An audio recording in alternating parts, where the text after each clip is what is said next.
Good morning, dear Sangha. Today is our last day of the first week of summer opening. The first part of the talk will be for the children. Any one of you here stay in the tent and have a hammock? The children, raise your hand.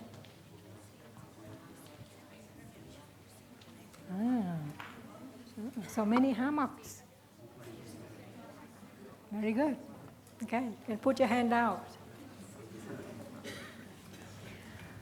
Few days ago, when I was having my nap on my hammock between two pine trees, I heard the flappings of the birds, but I was so sleepy, so I could not figure out that they are playing or they are fighting. So half an hour later, I woke up and I walked to my tent and I saw one bird on the ground. It was so still, so I did not know it's still alive or it was dead. So I touched it, and I think I can feel that it's a little bit disturbing for the bird. Anyway, he opened his eye.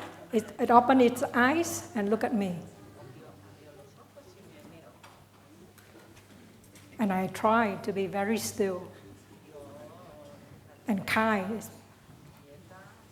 I don't know if it looked at me like, should I eat it in one piece or two pieces? So I have to be very still. And a few seconds later, it changed its mind. So I feel relief. And then when it looked at me, it felt that it's not safe. So he really tried to move its body, because right in front of my tent there's a ditch. So it went down the ditch. And because I guess it felt that down there it will be safer for it. But it is so clear to me that this bird cannot fly.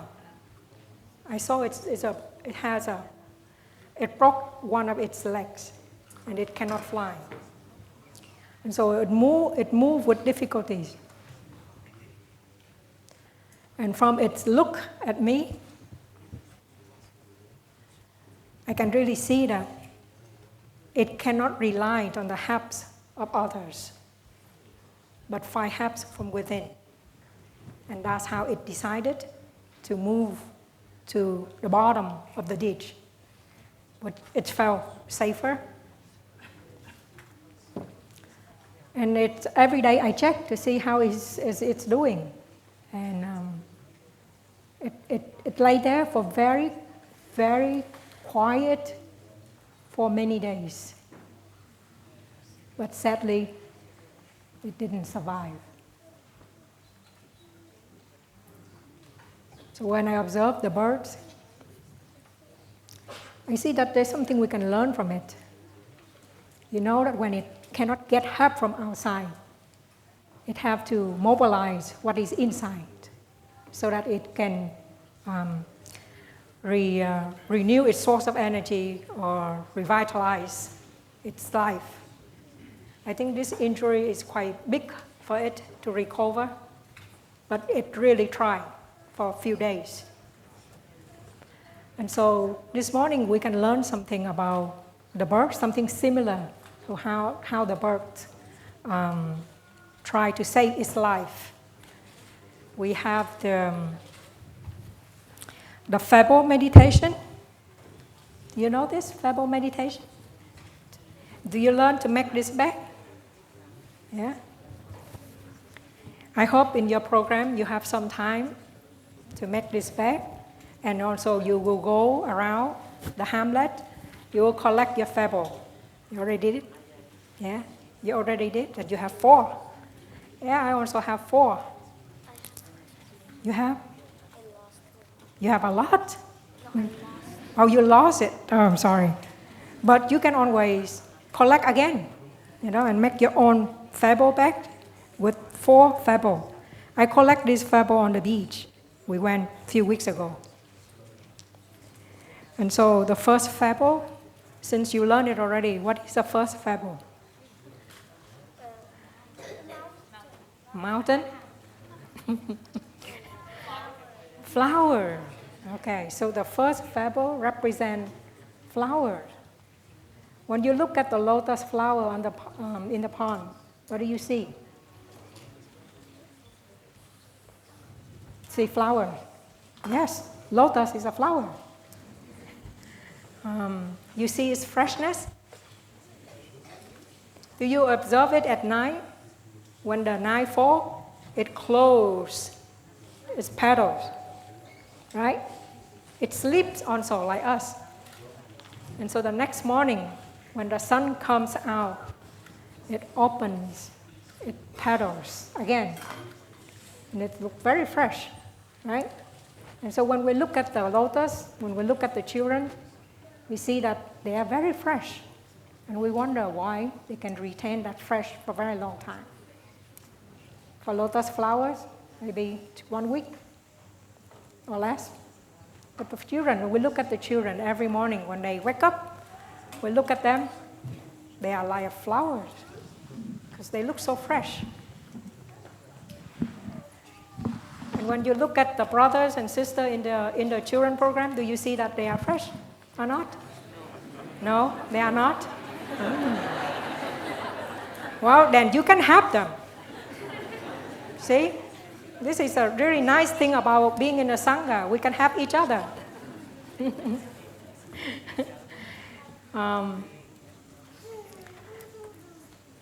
Summer is the busiest retreat for us. And so we have quite many things.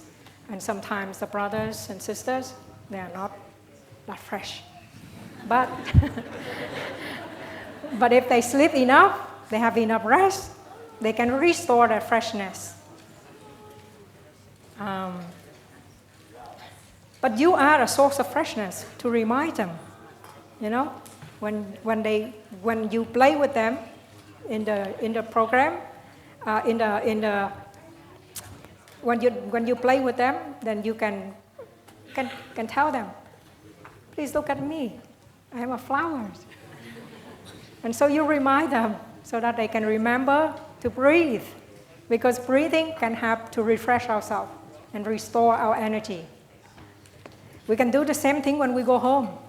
When our parents, they are very tired from work, they get home, they have to prepare dinner, they look very tired. Right? Sometimes, huh? And then you can look at them and you can offer them a smile. You can say, Mommy, Daddy, I am a flower. And you can offer your freshness to them. For the monastics, we have something we call the four things, 4 pillars. That means that we have some time to play, we have some time to study, we have some time to work, we have some time to practice. And so if we follow that guideline, we're able to maintain our freshness. And I think it's also applying something also in your daily life when you go home. I think none of us want to be reminded or want to be told what to do, right? We don't want that. Yeah, we don't want that. And so parents, they make sure that we do homework, make sure that we take shower, we clean before we go to bed. But sometimes we play and we like to play and we don't want to do homework. And so they have to repeat again and again, right? And so in the monastery, we have the agreement. If it's time for us to play, we play. If it's time for us to do meditation, we do meditation. Because we don't want to be reminded. And so I like playing tennis. I like playing ping pong. Yeah, you too? Yeah. Yeah. I can play 3 hours easily. And if it's time for meditation, I am still playing, I'm in trouble. I will be in trouble right away. And so I don't want to be told what to do. So when it's time to finish playing ping pong, finish, stop, so that I can do the sitting with the Sangha. So I think you can do the same at home, right? And when you go home, you do homework, you play, take shower, time to go to bed, you go to bed.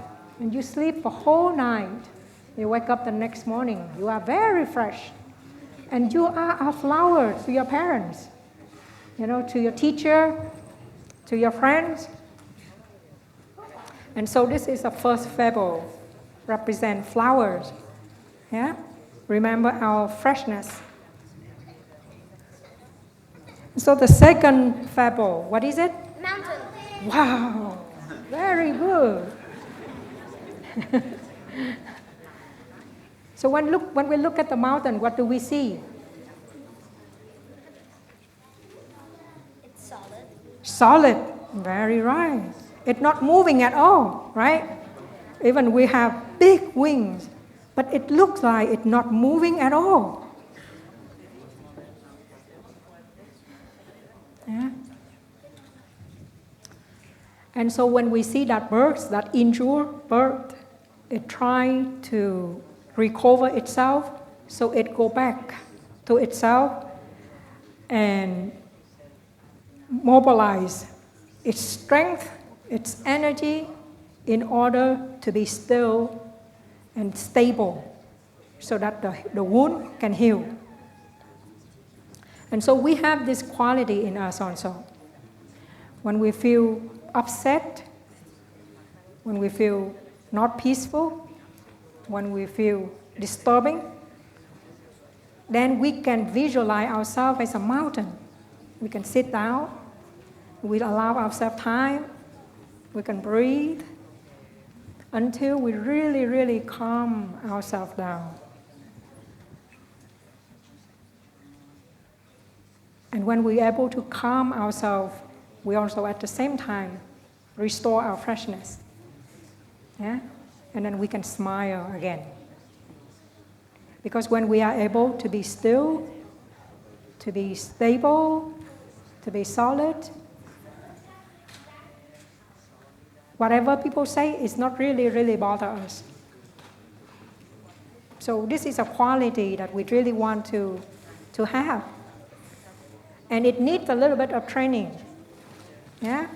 I see that when you are playing, a sister invites a bell, you all stop and be still. And in that moment, you are cultivating your solidity, your stillness, right? So I hope that you remember the second fable. It's a mountain. Yeah? Or the third fable, what is it? Water. We have flower already. Play. You say fable is a play. The third one is play.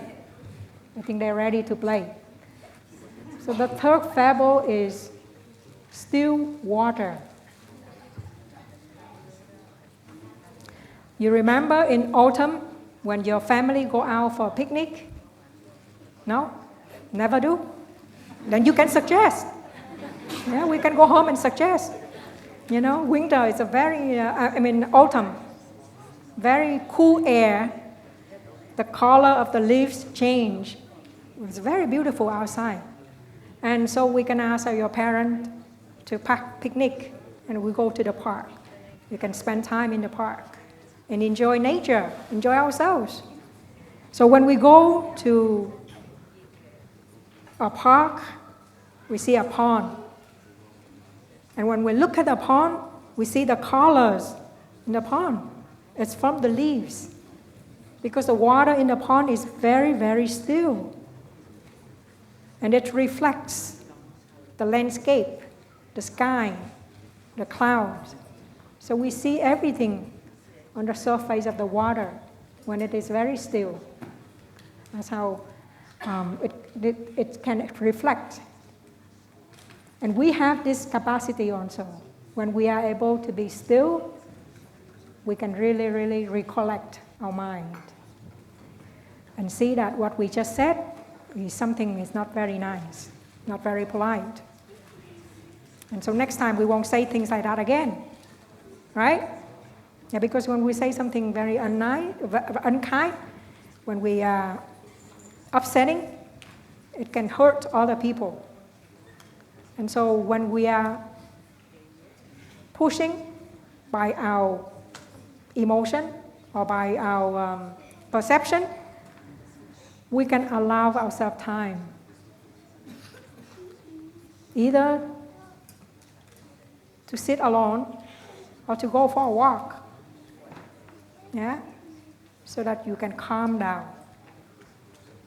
Because when you are playing, the blood circulates very fast in your body. Your heart beats very fast. So you won't be able to calm yourself down. But when you have a strong emotion, your heart also beats very fast. But we learn something that can help us to calm ourselves is our breathing. Or you can help yourself with the sound of the bell. You can invite one sound of the bell and you breathe a few times until you feel really, really, really calm. And sometimes you remember this, but your parents, they forget. When you go home, you see that your parents, they are busy and they are discussing something, and you feel the tension. You can also invite one sound of the bell to invite your parents to breathe also, so that they also have a chance to calm down and they also can reflect. Yeah? What is the last one? The fourth fable? Space. Space. What is space? Yeah? The universe, sky. The sky, the universe, the galaxy. Wow. Space is something that is very vast, right? Yeah, yeah, very big space.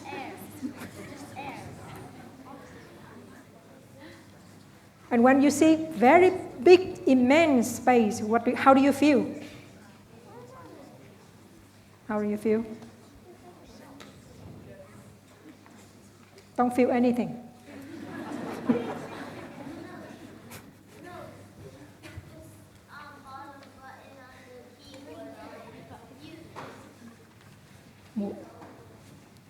When we see the vast sky, we see no limit. Right? There's no limit. This is how we see the birds flying. They can fly this whole day because the sky is so immense. And so when our mind is free of worries and sadness, our mind can also be as vast as the sky. It's just that we need to train ourselves. Because every day we have things to do, things to learn, and so our mind sometimes is very full. And we forget to empty our mind. And so that it's a bit crowded inside. And so when we hear something that we don't like, we react. Yeah? But if we learn that, we look up the sky, and we see that the sky is so vast. We breathe in and out, and our mind is free of worries, of anxiety. Then we have that kind of freedom, like a bird flying in the sky. So, with this four fable meditation, we can help ourselves anytime that we feel that we are under pressure, we feel that we are pushing, we are pulling by different directions. We can allow ourselves some time either to sit down or to go to the pond and to sit and to look at the pond until we can calm ourselves down and we can see the reflection of our mind. Yeah? So we like to invite the children to stand up, yeah? To put down your earphone, to stand up, to turn around, to face your parents, to face the Sangha, and to remind them of your freshness, yeah? Before you go out and play.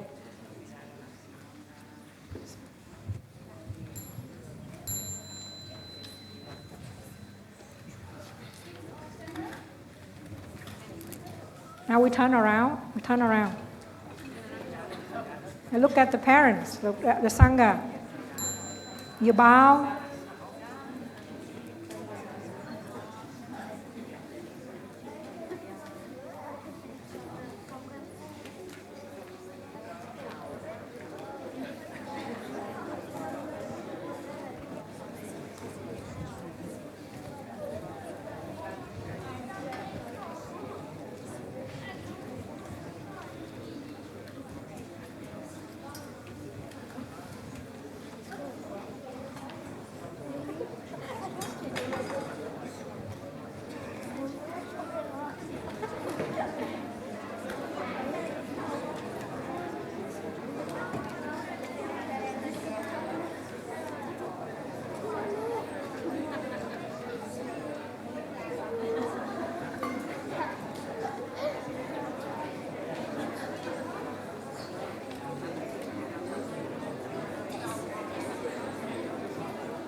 So dear Sangha, we have many empty cushions in front.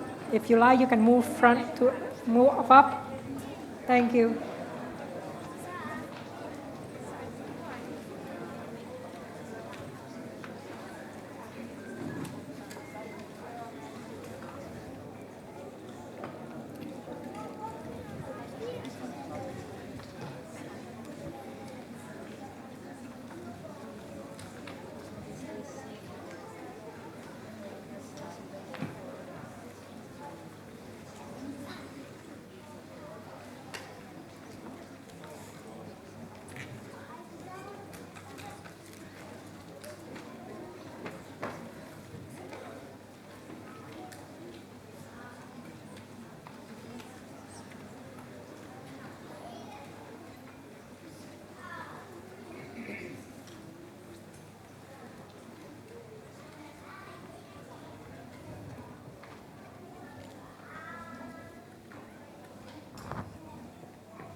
Let us enjoy one sound of the bell. We'll come back to our breathing, to touch the elements of freshness, of stillness in us.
So dear Sangha,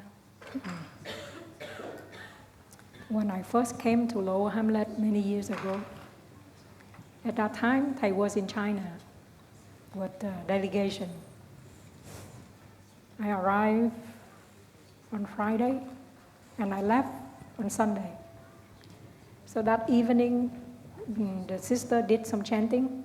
I think I remember that's a taking refuge chant.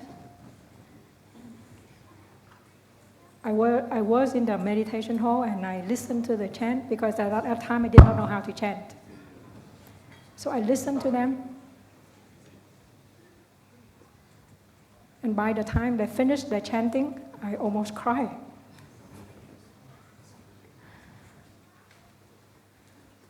I did not know why I want to cry. But there's a need to cry. And so now when I look at you, when we gather for chanting, some of you cry, I understand. I think because my mind is like a very dry field for so long that there's no water. And so it's I remember that only few days, 2.5 days, I felt like I was a sponge. I suck up everything. The chanting, the sharing, the ceremony. That weekend we did not have a Dharma talk, we just have the ceremony to celebrate Buddha's birthday. We celebrate Vesak. And again in the chanting during the ceremony, I was almost crying again. And on the flight home, I was able to contemplate what I'm just learning and see that there are so many things inside of myself. It's been sleepy for a long time. I've been sleeping for a very long time. And seems like nobody wake them up. And I don't know what it is. I don't know what they are inside of myself. But I went back home, and just by chance, I read one of Thay's books, The Old Path White Cloud. And I thought that, wow, there's some kind of meaning that I can find in life, because I always felt so empty. I graduate from college, I work, I have a job. But I always felt very empty. And I don't really know. I live my life as something that, is functioning every day. But I don't really see the purpose of it, or find the purpose of it. It's like a robot, It functions on time. Things that we have to do, we do. But that's really something that I would really question myself about that until I arrived and I stayed for a few nights. And after reading the book, I learned, something about myself, my consciousness. Then I decided to give myself a try. So I came 5 months later, and I asked to ordain. Then I stayed for another 5 months with the Sangha to see if I can practice with the Sangha. And then I ordained 1 year later. And so for monastic, every year we have something we call shining light. At the end of the year, we have a shining light. And as a novice at that time, I was not allowed to be in the shining light. But the Sangha will shine the light on me, and they type it as a letter. And then they will hand me that letter to read. And so when I received that letter, and I read the letter, and again, I feel I'm so ignorant of myself. Of course, they recognize, some strength and also my shortcomings. They share both. And so when I read their recognition of my strength, something like, You have a beautiful smile. Please smile more. That I receive every year. And you look how serious I am. I never smile. And I never sing before I came to Plum Village. I did not know I have these seeds in myself. Or when they say that, oh, you are always helpful, you see things and you have around. And I say, well, if I don't have them, who will have me? You know, it's very critical, very judgmental. I function on that level, not other than that. And it's a really surprise to receive that letter, you know, to see that I have these qualities and I have this area I need to work on. I guess because out there, when we go to school, when we graduate, when we work, we receive compliments, but also criticism, right? But not in a way that helps us to grow and to fully develop our potential. So receiving that shining light letter is something that it's really shine the light on my whole being, that I know that I can develop even more, that I can learn to recognize and to identify many seeds in myself that I don't know, but nobody ever before told me about these things. And so encounter an enlightened teacher who can really, really open our eyes, open our mind, open our heart, and to really help us to go deep inside of ourselves and to kind of recognize and to find many, many good things inside of us. I think this is one of the visions Thầy have for the European Institute of Applied Buddhism in Germany. We have that institute because he have this vision that teenagers, couples, we need to learn about ourselves. So we decide, he have the vision for that institute to have courses to help us to learn about our mind, our body, what we have, what we receive from our ancestors, what we receive from our parents, from education, from job training, from friends, from many other factors. And so that we can learn how to tap into this source of energy within us in order to live in peace, in harmony, and in happiness with other people. That's how we have courses for couple who are about to get married. Getting married is a really big thing. You know, we have this we call family retreat, so the whole family can come and practice together. It's really, really wonderful that the whole family can come.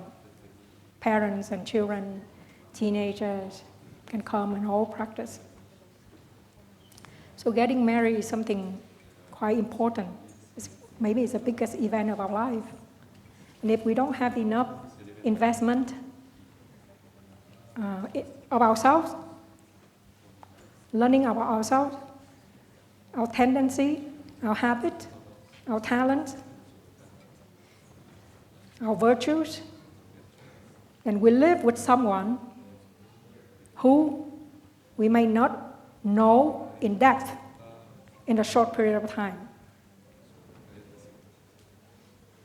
So when we fall in love, we look at life with the lens. So we look through the lens that is very pink until we live together. Then we will find out. And so in order to prepare us for the whole adventure ahead of our life, we have courses to help us to learn about our mind. It's Thầy, our teacher. Thầy in Vietnamese that means teacher. So we call Thầy. he wrote the 50 verse of manifestation of the mind, a manifestation about the consciousness, the nature of consciousness. This is about the mind. And there's been a book called Understanding Our Mind, because he gave the teaching on 3 weeks in the course of these 50 verses. And we put it into a book we call Understanding Our Mind. And as you see, it's 50 verses. Actually, it takes longer than 3 weeks to learn. But he tried to compile into 3 weeks of program. And so today I feel a little bit ambitious to follow his footsteps. But I know that's something that we can always try or experiment a little bit. It's just like your smartphone. They always have some kind of, they call light app. So in the app, they feature very few things for you to try and to learn. And if you are interested, you can upgrade to the full app. So this Dharma talk is a light app. So if you want to learn more about the mind, you can have that book. Or when we have retreat about these 50 verses, you can also attend and to learn so that we understand. And this study of the nature of consciousness is not that we can learn one time and we can understand. It's quite complex and multi-phase to understand right away. And I remember Thầy, whenever he talked about consciousness, he always said, if you don't understand, it's okay. And he kept teaching, repeating and repeating. And so that he said, every time we learn about the mind, we learn about consciousness, and also with the Dharma sharing, with the practice of mindfulness, then we understand a little bit.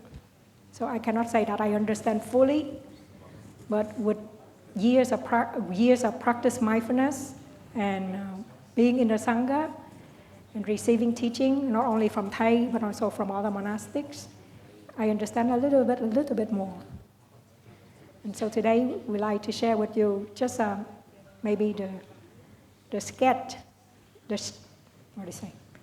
sketch of the sketch, of consciousness. Okay?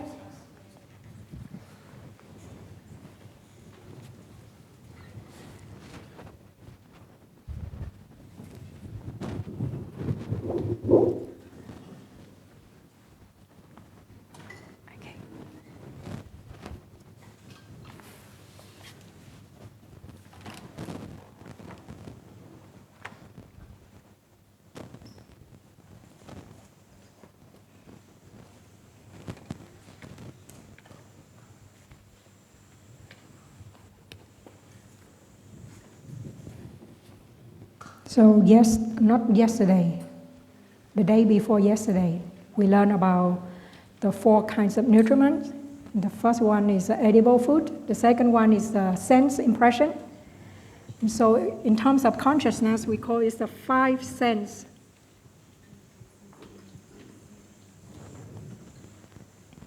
And they are eyes, ears, nose, tongue, and body. Well, so this is called the 5 sense consciousness.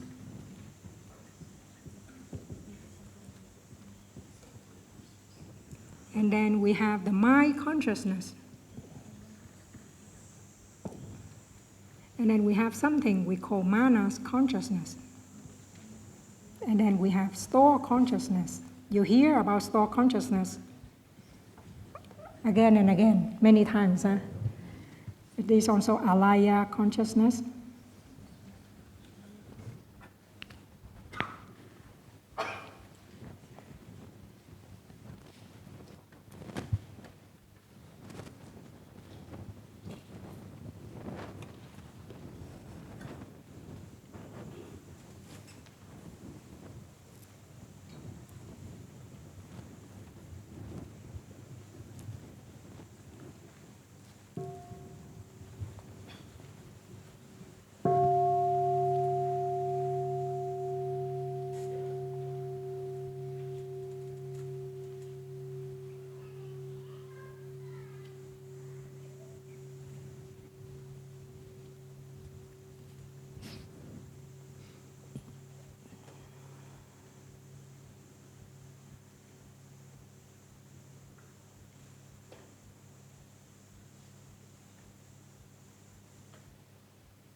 when we talk about mind consciousness, we have when we talk about consciousness, we call layers.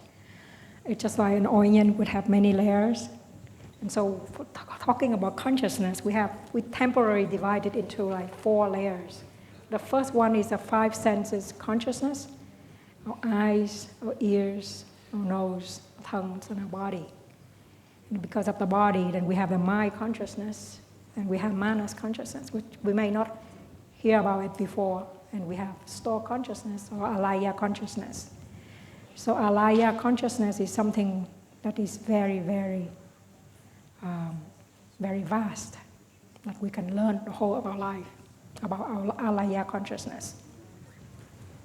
So basically, alaya consciousness, we can see it as a storehouse where it can store many things.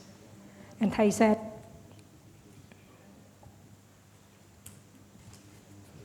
all of the seeds that we have in our store consciousness, we receive it from our ancestors, we receive it from our parents, from education, from training, from life experiences. Everything we have ever done, everything we have ever perceived, all the experience that we have been accumulate in life, it's been stored in our store consciousness. And the function of the store consciousness is to store all of these seeds, to preserve them, and to manifest them. And so right now, when we are sitting in the Dharma hall, we listen to the Dharma talk. We feel quite calm. And whatever seed that I mentioned, you may agree or you recognize that you have. But at the same time, there's many other seeds that you never heard of before. So in our mind, in the store consciousness, there are so many seeds in there. And when they don't manifest, we don't know they are there. Because when we see something like the basements of a house, there's something we don't use, we bring down to the basement, we put it there. And then we don't go to the basement very often. We live up in the living room, so we don't go to the basement. And so sometimes we forget that we have things in the basement. And then we go out and we buy more things, because we forget that we have. And then after a while, we don't like it, we put it in the basement. And then we go and we buy new things. And so the basement is getting crowded because of so many things in there.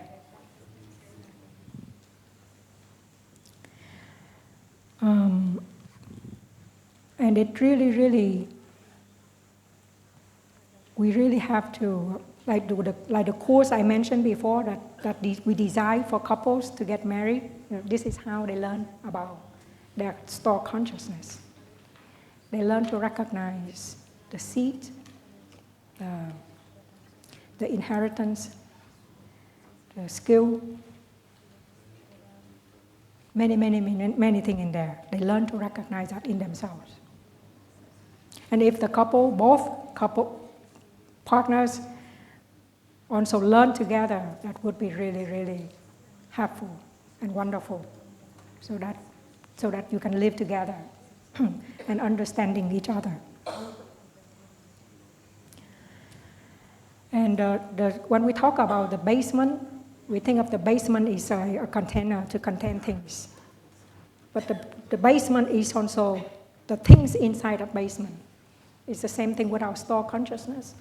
The store consciousness contains a lot of seed, but they are also the seed. But the store consciousness is also the seed itself. So I remember every time Thầy gave the Dharma talk, our first 15 minutes, he would talk about eating meditation, walking meditation, sitting meditation, and mindful breathing. Every single Dharma talk. But at that time, my seed of mindfulness is so tiny. And I did not recognize that he is watering that seed. And because of his compassion and his patience, he kept repeating the same practice. That's so that we can remember to practice, so that our seed of mindfulness can grow. And with the seed of mindfulness grows, we can see all the seeds. Like I said, when I came, I have no idea what I have inside. What seed I have no idea. But listening to the Dharma talks, doing meditation every day, the seed of mindfulness grows. And slowly, I recognize many things, many tendencies, many habits, good habits and bad habits also in myself.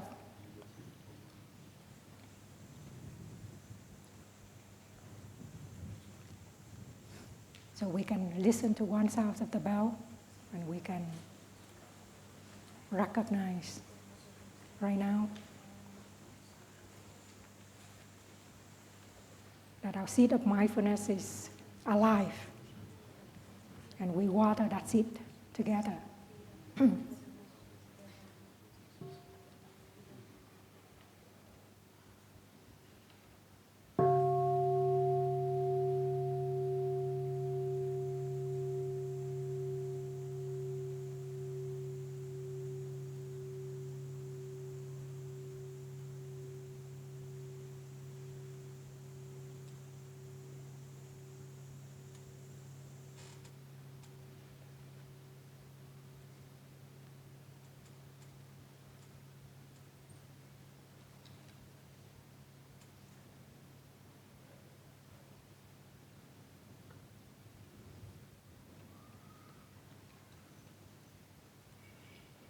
So with the practice of mindful breathing and mindful walking, I recognize that I have a very big seed of impatience.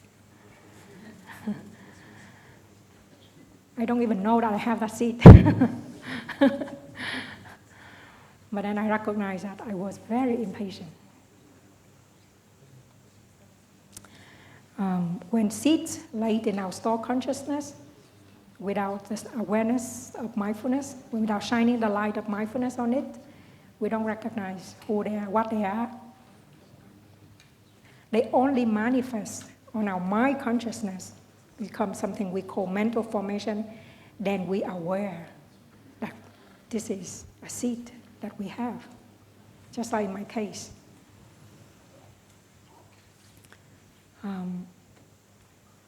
Every single meeting, if it goes more than 1 hour, I feel a bit long. But if for 15 more minutes we finish, it's okay.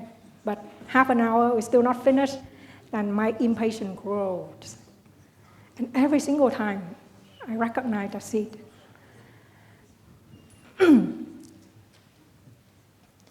And having a seed in our consciousness and be able to identify it is already really wonderful.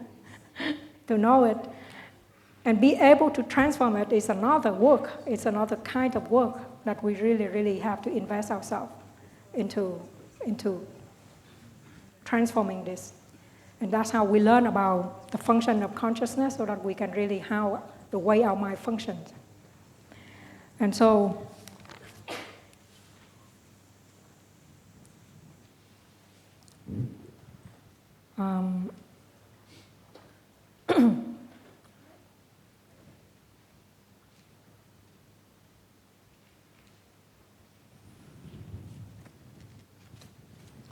I'll read some of the qualities of the seed that I mentioned here. The seeds that manifest as body and mind, as realm of being, and the world are stored in our consciousness. That is why it's called store. whether transmitted by family, friends, society, or education. All our seeds are by nature both individual and collective.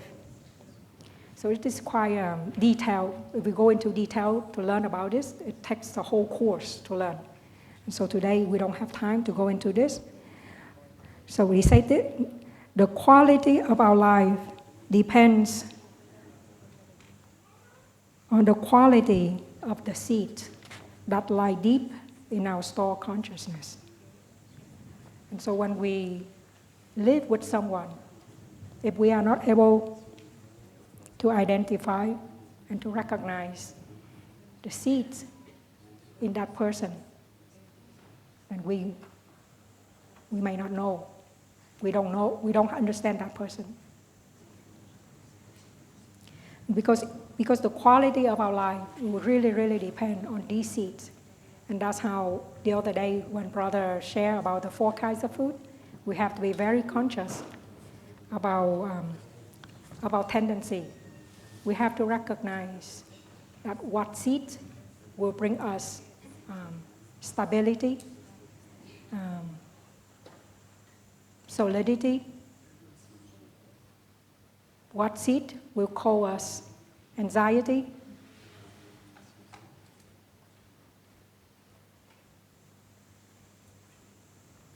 And so with the practice of mindful breathing, we'll be able to select and to water the positive seeds instead of the negative seeds.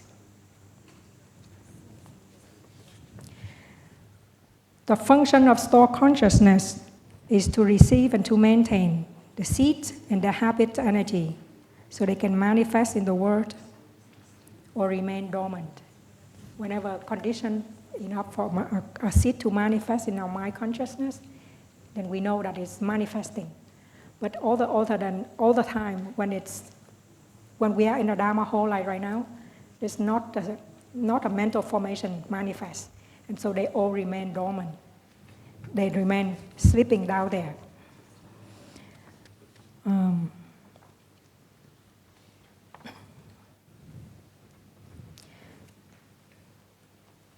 Okay, we learned about the function of the mind, the store consciousness. The store consciousness is unobstructed and indeterminate.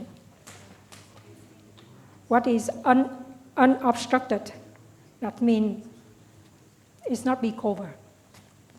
That's how we recognize what seeds we have.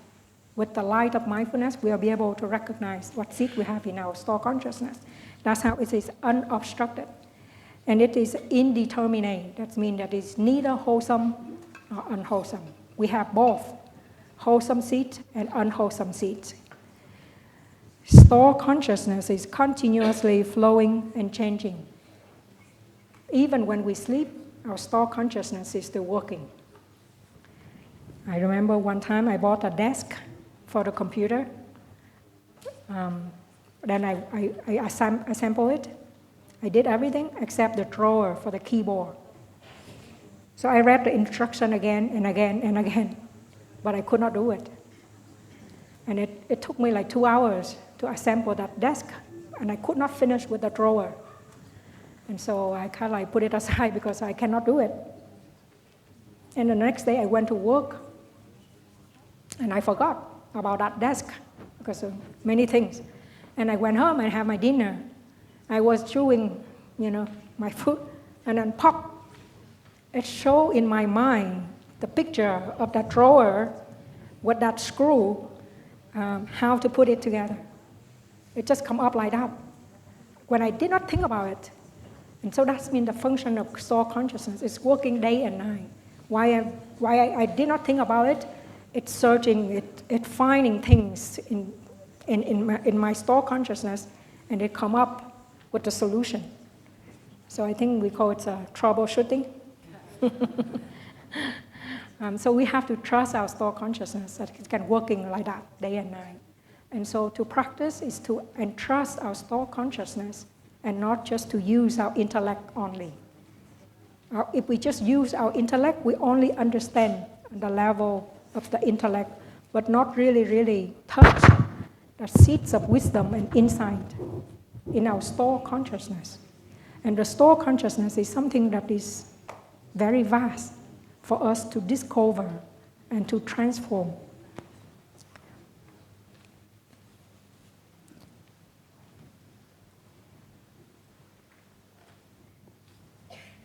And because it's unobstructed, therefore we have the capacity to transform. That is a very good news, because if it's obstructed, then it's really, really difficult.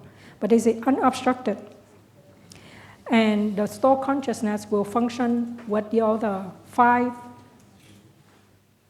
universal mental formations. I think we learned the other day already. So the first one is contact, and then attention, and then feeling, then perception. When the feelings come with the perception, and then the volition. So when we are in contact with something, when our eyes in contact with an object of the eye, like a color of the leaves or the face of a child, then we have eye consciousness. When the sense base in contact with sense object, then we have sense consciousness. That's how we have 5 sense consciousness.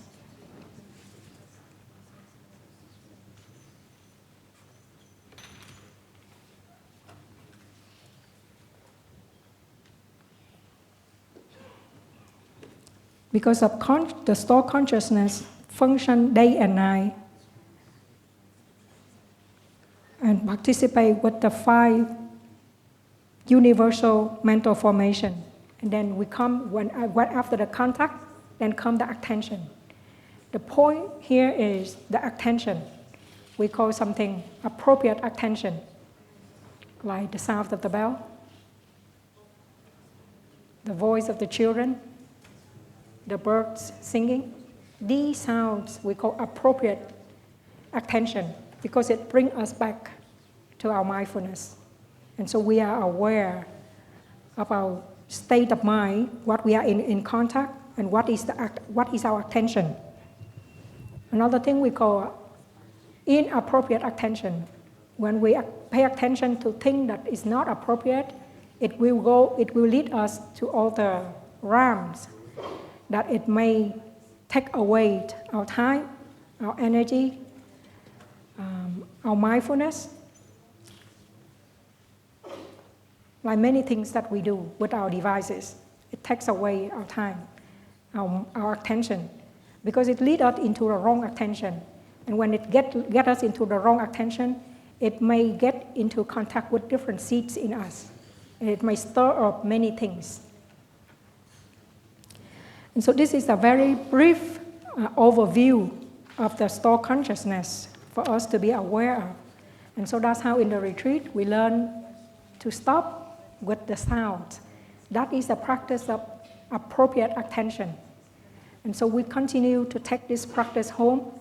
And when we are in the office, when we hear the phone, we can use the phone, Isabel, to help us to have appropriate attention. Because when we listen to the bell or to the phone ring, it can give rise to our mindfulness, awareness of our ear consciousness. And then when it goes into our store consciousness, it waters the seeds of mindfulness in us. And that seed will grow bigger, and we will remember a little bit more. Because, when we come to the retreat big like this, we have many people around, and so we take a cup of tea with us, and we talk to our friends, and then after the conversation, we went to the dining hall, and then we wonder, where is the cup? Because our attention is not with the movement of our body, with the object of our attention. We will carry away by the conversation. So that seed of mindfulness is not being watered, and so we forget. And when we went into the dining hall, we forget what is a cup, where's a cup, and we go around, we see many cups around. And not only cups, phones, hats, keys, quite many personal things around. That's how we have lost and found. So this is something that helps us to practice appropriate attention. So when we have the bell, we remember to breathe, to come back, and to remember that we are holding a cup of tea. Or even when we put it down, we remember to pick it up. Yeah? And then we have contact, attention. Then we have feelings. I think we already learned about this the other day. And then we learn, and then when we have feelings, we have perception. And perception is something related to consciousness. Yeah? We will learn a little bit later. So what we can wrap up this store consciousness, and we move on to the next one with one sound of the bell.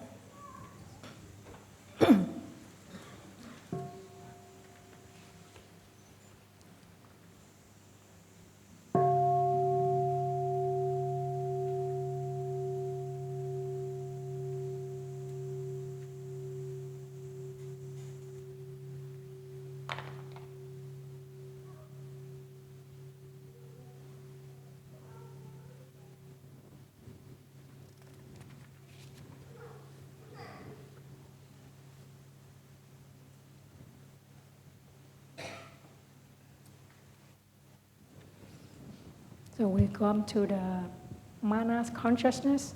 This is something equivalent to, we learned it and then we will find out what with equivalent word. So manas arises from store consciousness, because the store consciousness is the base of all the 4 layers of consciousnesses. So from store consciousness, manas arise. And because in store consciousness, there's so many different seeds.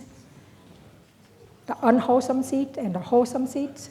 And so manas arise from store consciousness and wrap one part of store consciousness, and to perceive it as itself, as something it's loved dearly.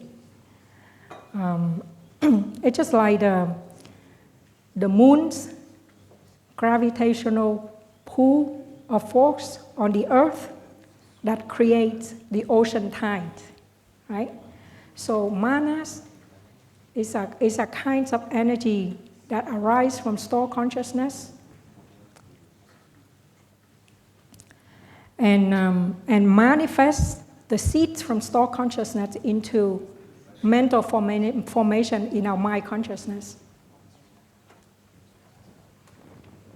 This is something a little bit complicated to understand, but it is something like right now when we are sitting here, we see that we are talking about the consciousness, and so we are more aware of our manas right now. But if I'm going on for another half an hour, without signs of ending, then manas will speak. It's too long. It's too boring. And it will initiate an action that you want to leave. You want to stand up and you want to leave.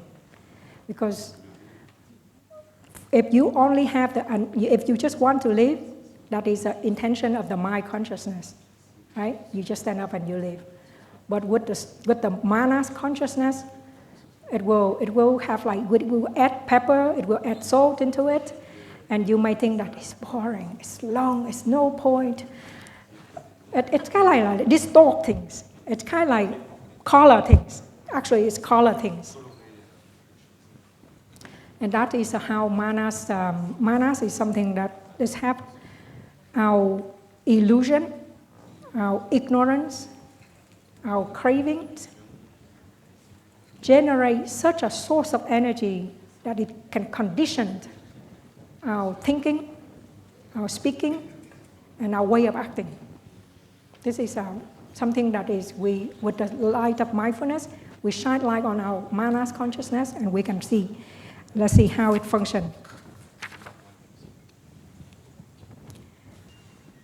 With store consciousness as its support, manas arises. Its function is mentation, grasping the seed it considers to be a self. So when we talk about manas, it's something about me, and me. So I call this me and my consciousness. It's about self-preservation. It's about survival instinct. It's something similar to the limbic system in our brain. You know, the limbic system is responsible for our emotion, but also for our survival instinct of behavior. So manas is something like that. It's about me. It's about me.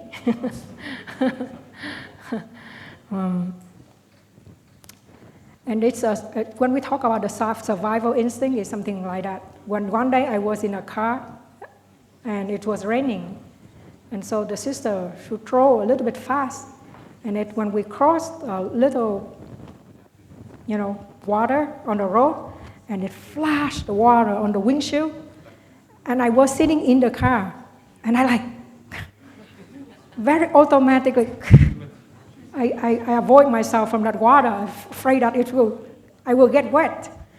So that is mana. It's our instinct of survival. And in many, many other ways, like this morning before waking up, before the bell, we felt a little bit chill. Yeah, the temperature drops. And I pulled the blanket to cover my body. Because at the beginning of the night, it's not that cool. So I was sleeping, but I pulled the blanket to cover my body. It's manas. Because it needs warmth, the body needs warmth. And without my consciousness, manas can do something like that.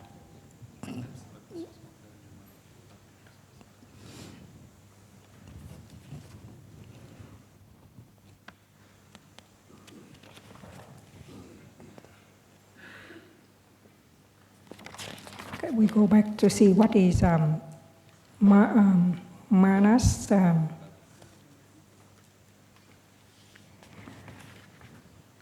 Just like store consciousness, manas also function continuously, day and night, without stopping. Because that is our survival instinct, so it has to be on guard all the time. But not like store consciousness, is unobstructed. Our manas is obstructed.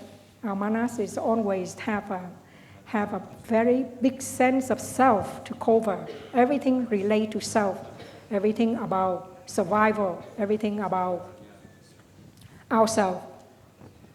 That is manas. And also manas ignored the law of moderation. I like to play ping pong. I can play 3 hours. So if I play 3 hours, I ignore. That I should play only 1 hour or 2, but not 3. Because if I play 3 hours, I will have no time for other things. But that is the nature of manas. It really, really pull ourselves into indulging. Yeah. But just like after this, 11:30, time for walking meditation. Oh, it's too hot. It's better to have a cup of tea and sit down. That's manas. It's find the comfort. It's always looking for comfort and desire, things that we want to fulfill. So without the light of mindfulness, we don't recognize these tendencies that is pushing us and pulling us. Earlier we say about our senses in contact with the object of our senses, we call sense consciousness.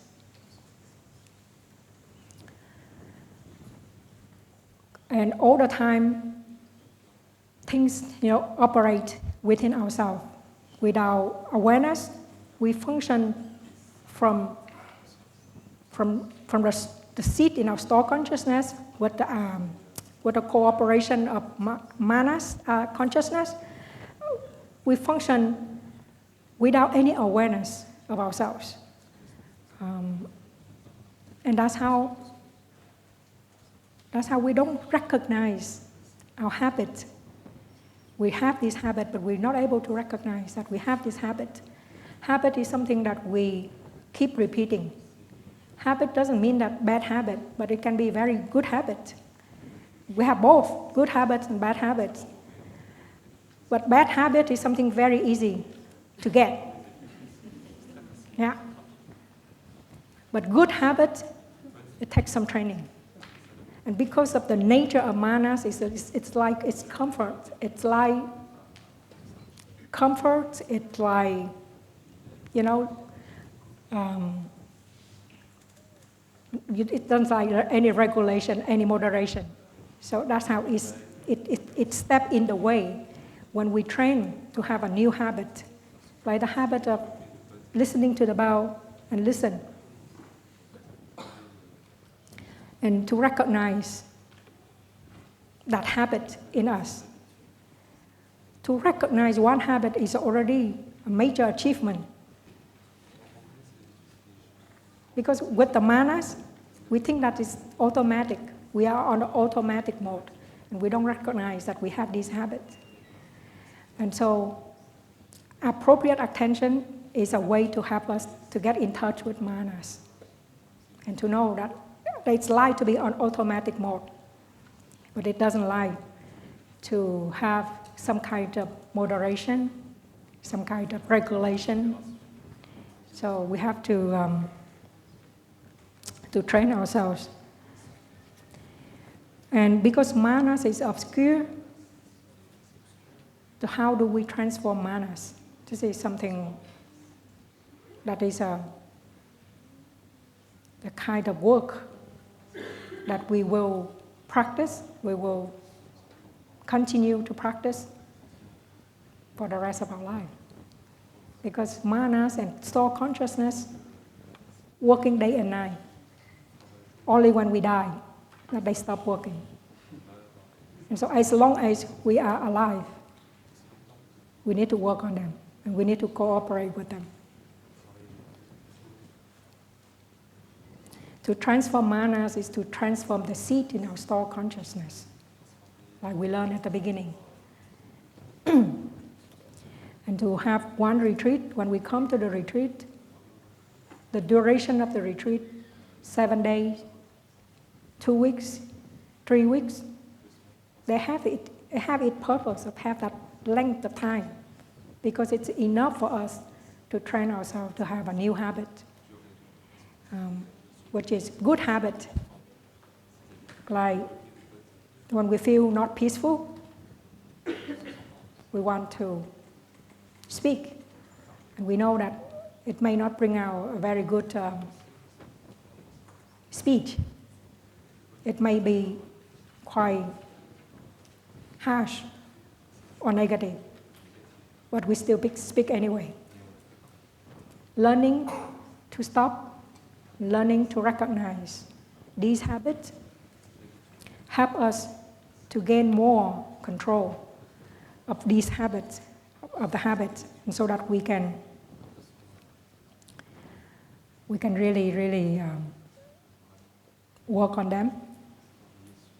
When we're able to work on these seeds, we recognize that actually it just needs attention. It's not that difficult, but because we don't have the attention that we want to have. And so it's because our attention is not there. Our mindfulness is not that steady, so we don't have that attention.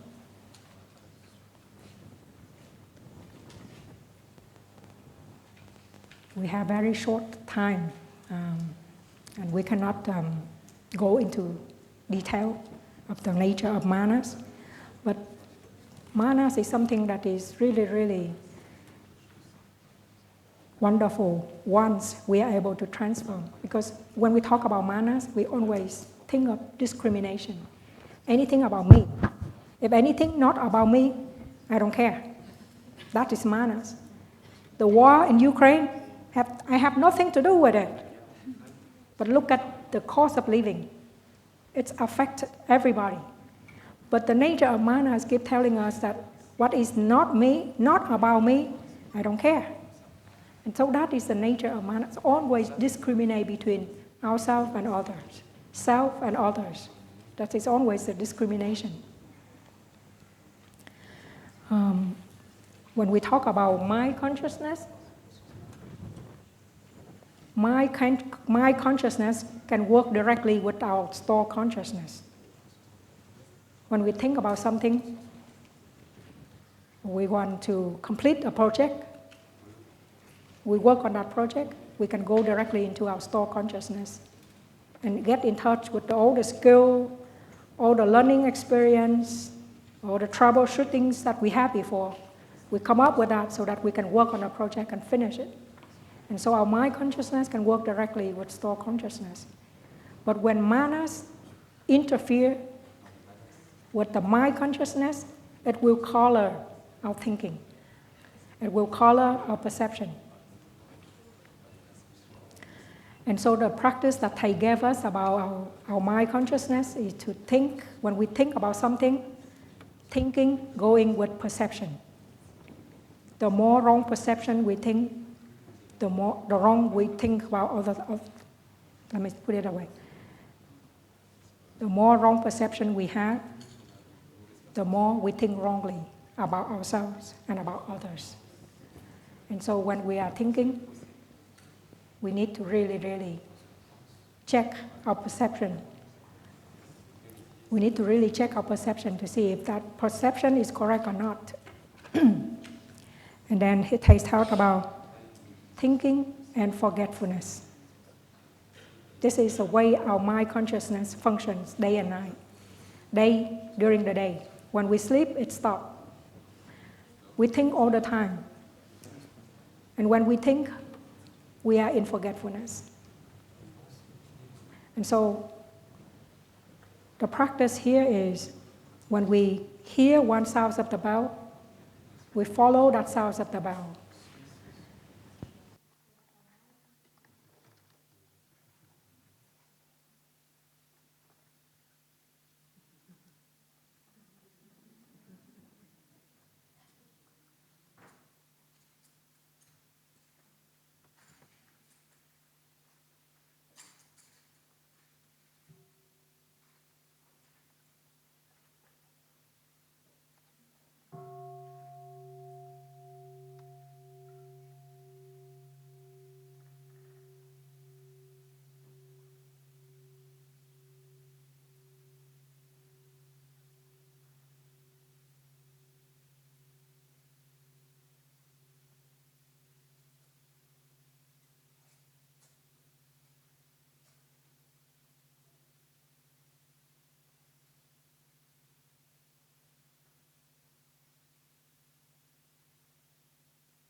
The function of mind consciousness is so important in our work of transformation because we can train our mind consciousness. We can train it to be mindful with the object of with the object of our mind. When we have that mindfulness, our mind consciousness will function in a way that it brings about the wholesome rather than the unwholesome. So that's how you may understand in the retreat we keep repeating and repeating. This is the way we water the seed in our store consciousness. And also as parents, we also need to water the children's seeds in their store consciousness. The best thing to water is to select the qualities that we want to water in them. And we have to repeat and repeat and repeat. It's just like Thầy. Repeat it and repeat it. The basic practices of mindful breathing and meditation. And that's how our seeds of mindfulness will grow. And when the seed of mindfulness grow, we are able to take care of ourselves. One time people asked, hey, you have so many disciples. How do you take care of them? Thầy said, I teach them mindfulness, and they know how to take care of themselves. I don't have to worry about them. And so as parents, we can do the same. And it's wonderful as a whole family, we can practice mindfulness. We water, we select seeds, we water in our children. And we say that we teach them mindfulness, but actually many times they remind us, they teach us what is being in the present moment. Because children, they are able to dwell in the moment. You see them, how fresh they are every day. When they go to bed, they wake up, they are very fresh because they don't have anything to worry. Whatever happened the day before, they already let go. They live each day. That's how they're very fresh. And they remind us. And so we'd like to conclude. Today, it's just a very little time to talk a very, very big topic, which is our mind. But we have that book, Understanding Our Mind, something that we can learn many, many, many times. When we feel that we are so confused, we don't have the answer, we can allow ourselves time to go back and to study about our mind, our stored consciousness, our manas, our mind consciousness. So we will stop now.